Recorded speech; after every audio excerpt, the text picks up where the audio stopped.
Hyderabad metro సేవలకు అంతరాయం కలిగింది. నాగోల్ నుంచి రాయదుర్గం వెళ్లే బ్లూ లైన్ లో సిగ్నలింగ్ సమస్యలు తలెత్తడంతో బుధవారం ఉదయం నుంచి రైళ్ల రాకపోకల్లో అంతరాయం కలిగింది. దీంతో మెట్రో స్టేషన్స్ లో రద్దీ పెరిగిపోయింది. దాదాపు 2 గంటల పాటు రైళ్ల రాకపోకలకు అంతరాయం కలిగింది. దీంతో ఉదయం పూట ఆఫీసులకు వెళ్లే ఉద్యోగులు ఇబ్బందులకు గురయ్యారు.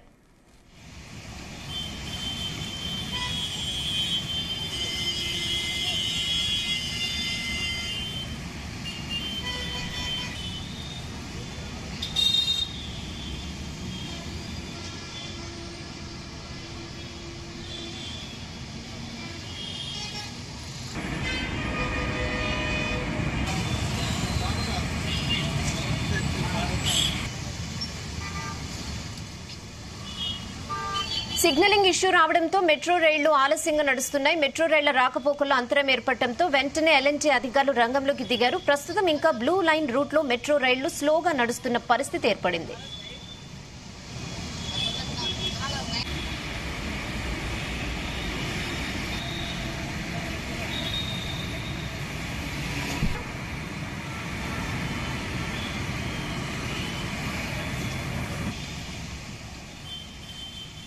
హైదరాబాద్ మెట్రో ట్రైన్స్ లో 5 లక్షల మందికి పైగా ప్రయాణికులు వారి వారి గమ్యస్థానాలకు చేరుతూ ఉంటారు. ఎల్బీ నగర్ నుంచి మియాపూర్, అమీర్పేట్ నుంచి హైటెక్ సిటీ మార్గంలో ఉదయం టైంలో ప్రయాణికులతో మెట్రో స్టేషన్లలో విపరీతమైన రద్దీ ఉంటుంది. ఇలాంటి టైంలో సాంకేతిక కారణాలతో మెట్రో సేవలు నిలిచిపోవడంతో ప్రయాణికులు ఒకంత అసహనానికి గురయ్యారు.